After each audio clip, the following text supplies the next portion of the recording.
Chapter 11, Lesson 4 in your state provided textbook, which starts on page 328, begins the section on what happens to the Roman ideal after the end of the Republic. Now, in a lot of ways, the Roman Empire is going to be very interesting. There are going to be a lot of innovations, a lot of things that will open up as far as rights of people, trade, commerce, things of that nature. I've always thought that Rome pretty much stops being interesting once the Republic is gone. There isn't a whole lot that is unique or different in what Augustus and those who will follow him will do. You'll see a rise, peaks and valleys, good rulers, bad rulers. You'll have conflicts, and eventually you'll have division, invasion, and collapse. So the interesting part, in my opinion, the interesting part about the Roman saga has come to a close.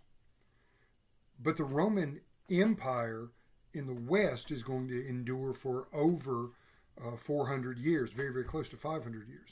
Depending on how you keep count, it could be a little longer than that. But because it's important for not only the standards for 8th graders, but for our understanding of Western civilization and history overall, we need to kind of dive in and take a look at things as they developed. So the last thing we heard, Augustus had just been made consul for life, tribune for life. He was named commander-in-chief of the military of Rome for life. And he had taken the title of, instead of just being called Octavian, he'd taken the title of Augustus, which means the majestic one. And he will also be referred to attaching the name Caesar to Augustus.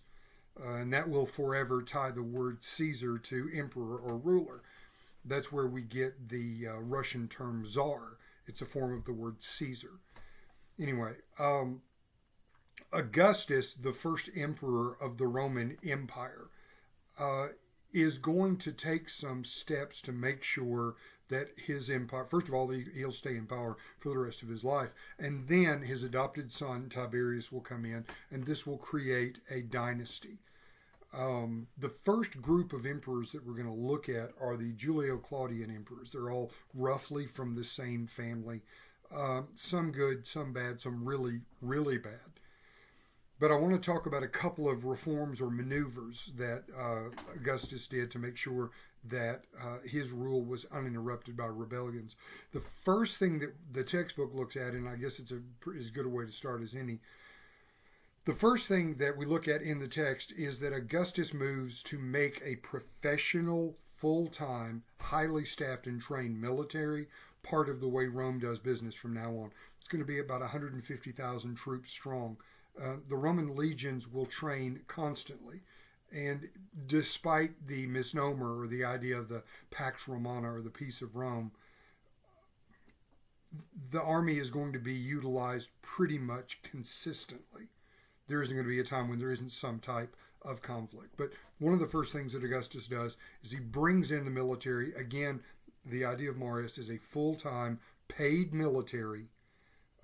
Same pitfalls are going to be there. They're going to be loyal to the people who pay them, but this time the person that pays them is going to be the emperor. So that kind of negates some of the problems that you had when you had that situation in a republic. He will also create a new branch of the Roman military. They will be the Praetorian Guard. They are the emperor's private bodyguards, 9,000 of them. They are the best of the best. It's not necessarily fair to call them special ops, but they are the royal guard.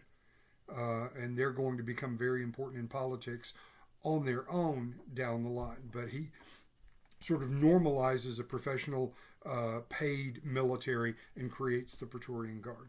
The next thing that he does, Augustus defines the Roman Empire by existing physical boundaries. Things like the Danube River and the Rhine River in modern-day Germany.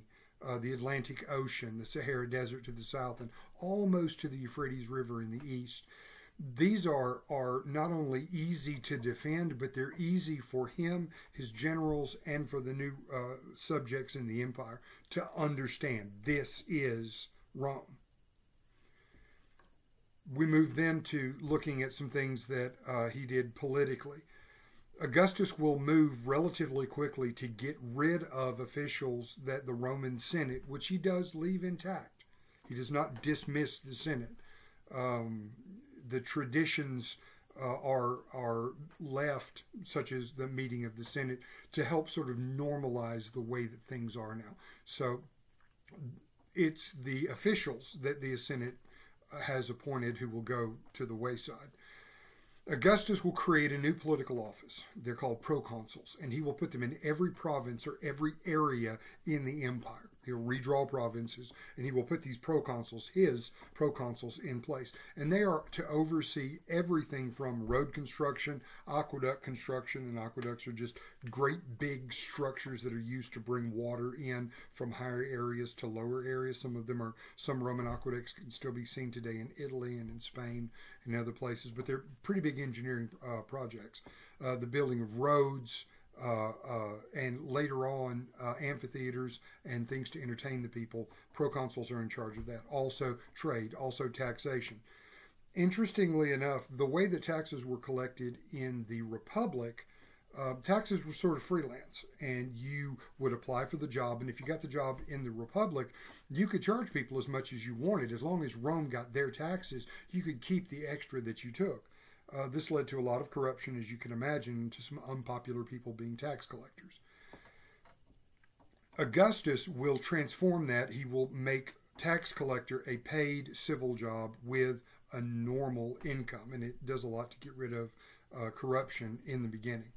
And I guess the last thing that we could look at that Augustus did as far as reforms when he got in there was he began a building project. The book quotes Augustus as saying, "When I came to Rome, it was a city of brick. When I left, it was a city of marble." Public works projects are great ways, short term, to address unemployment, to engage craftspeople, and to improve the overall morale of a city. You might notice that you feel better when your room is clean if your room has ever been clean. When people live in an area that is orderly and tidy and nice, it affects the way that most of them behave. And so Augustus did start a lot of building projects. The next things that we need to talk about briefly, or as briefly as I can, we need to talk about the groups of emperors. There are, for chapter 11, lesson 4, there are two main groups of emperors that I want to stress. The first are the Julio-Claudian emperors, and the second are going to be the so-called good emperors of the Pax Romana, the Peace of Rome. There is another group in the middle. We're going to talk about those two, but let's bust through this first list. Tiberius is going to be Augustus' adopted son, and he will become, depending on if you want to put Augustus in there, you can. But Tiberius will become one of the first of the so-called Julio-Claudian emperors. Again, there are a line of emperors from the same name, and they include, depending on how you slice this, if you want to include Augustus, we can do that. So you got Augustus, Tiberius, then you have Caligula, Claudius, and Nero. Nero will be the last of them. Around 90 AD, he will leave this earth, and that's going to be roughly when the Pax Romana officially will start, according to historians. The Julio-Claudian emperors. Okay. Wow. So you've got Augustus, who essentially was handed the entire Roman Republic because of a variety of reasons. He was the last man standing out of the Second Triumvirate. There was still a lot of economic problems, a lot of social problems. The Senate was simply not able to face the task, and so they handed the entire republic to Augustus. And then you have his adopted son, Tiberius. Now, Tiberius had watched his adopted father rule, had been groomed and prepared for the role of emperor, and his rule was relatively without incident. Caligula, on the other hand, was bloodthirsty and probably mentally ill. He had a lot of people who, very close to him, as a matter of fact, who ended up executed or assassinated, members of his own family. He also was the emperor who appointed a horse to the Roman Senate. That's not a video glitch. You heard me correctly. Now, is it because he figured that a beast could vote nay as well as an obstinate man? I'm not 100% sure about that. I do know that Caligula was not an effective leader at all. We've talked about the rule of idiot. The flaw with monarchy, sooner or later, the one person who should never have power over anybody gets all the power. First example in the Roman Republic, the Roman Empire, didn't take long for us to come to it, and that's going to be Caligula. Caligula will actually be assassinated by the Praetorian Guard. That's how bad Caligula was. Now, there's a lot more about Caligula out there. It's not very good. When the Praetorian Guard kills Claudius, when they kill Caligula, they install Claudius. Now, Claudius is not the greatest emperor that Rome will ever have. Claudius wasn't even the greatest emperor in the Julio-Claudian emperors, but he wasn't nuts. He wasn't killing family members. He wasn't appointing animals to the Senate. He wasn't insane. So Claudius was definitely a step up from Caligula, and then you had Nero.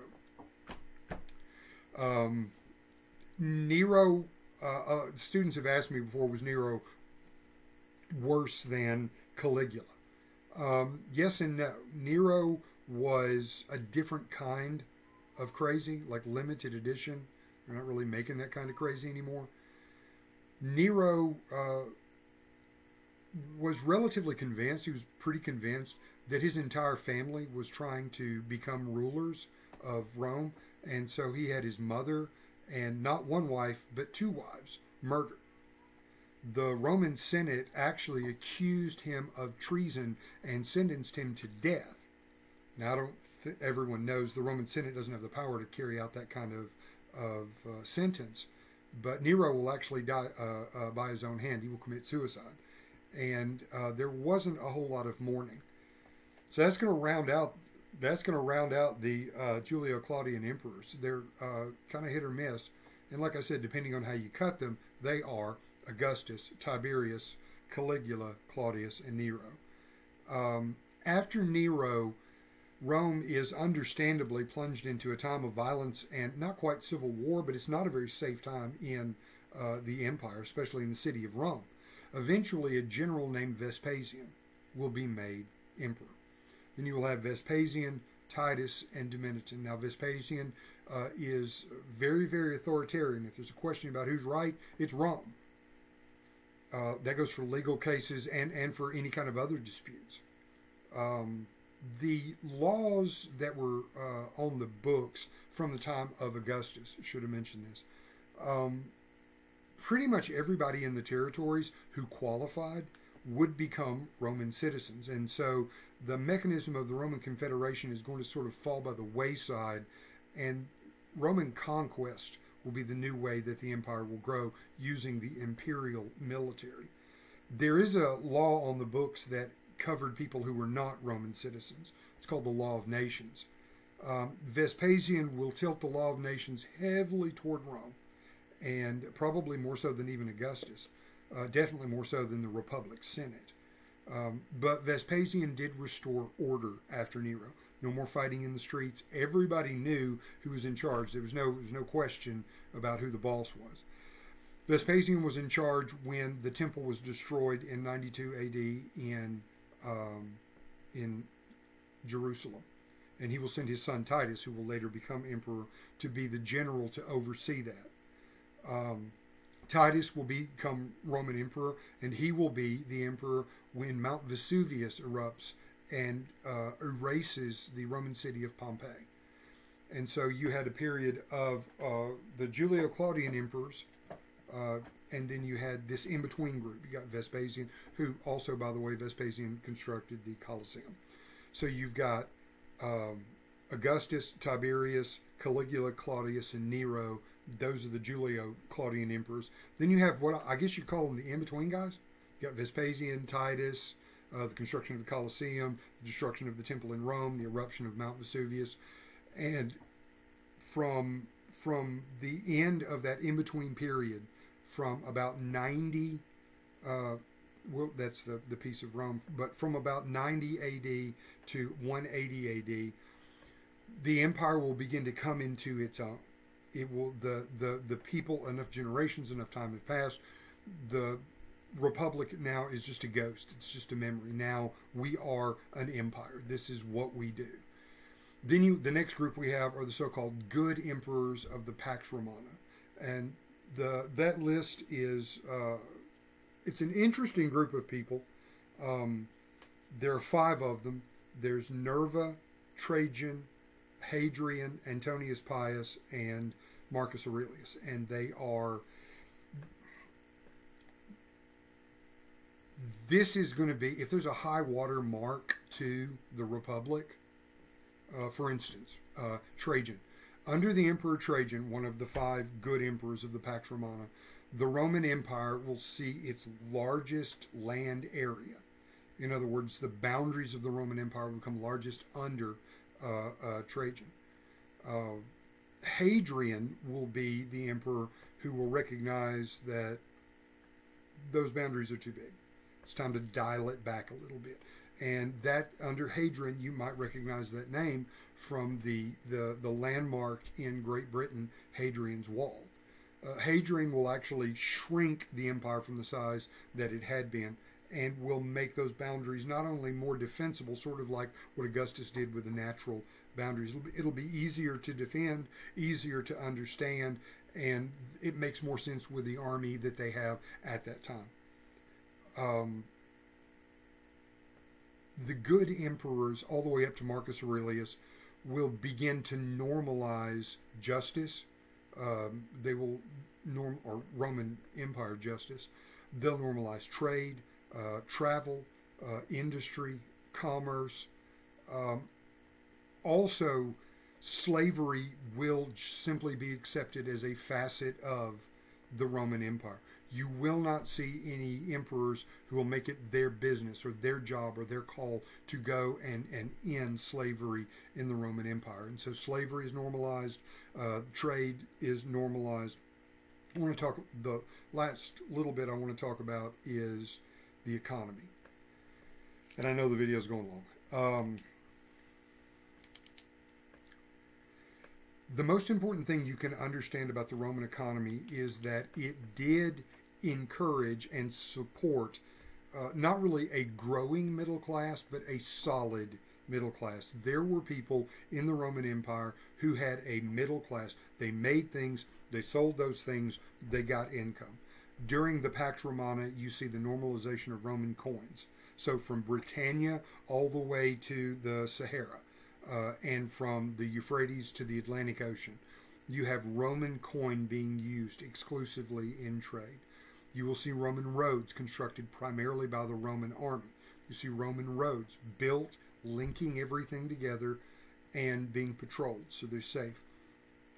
The Roman Navy will make the Mediterranean Sea much, much safer than it had been even under Carthage, with the Carthaginian Navy patrolling it. The Roman Navy will keep pirates almost a thing of the past. There's always going to be a criminal element, but the piracy and the murdering people and taking their goods, that's going to be greatly diminished, especially in the Pax Romana. You will see grain being produced from Britannia all the way to Egypt. The cities will be producing bronze and glass and pottery and cloth, and these goods will be sold for Roman coin all over the empire. As a result, there will be not a growing middle class, but you could say a very, very healthy merchant class, and the exchange of goods and services, even with the existence of slavery, is going to be not quite as great as it was in the Republic, but as the empire finds its normalcy, you will see with the population, that tide is going to bring up a middle class that's going to be solid for the beginning of, at least through the Pax Romana to 180 AD. It's going to bring this merchant class to a place where they're relatively safe. The military will keep the trade avenues open, and the merchants will be buying and selling goods all the way through this period of time. This does not mean that everybody was wealthy. This does not mean that everybody got rich. Farmers and poor city dwellers were still very, very much a reality of the empire. Women do not have the rights of men. Slavery still exists. And the next threats that we're going to talk about are going to be compounded. This threat, the spoiler alert, invasions by people who are running away from a really big, really bad dude. These invasions will be aggravated by a corruption that will take place inside the Roman Empire. Make sure you're reading. I want you to read all of chapter 11, lesson 4, and make sure that you're turning in assessments, you're filling those out. If you've got any problems, email me, and make sure you're attending the Zooms.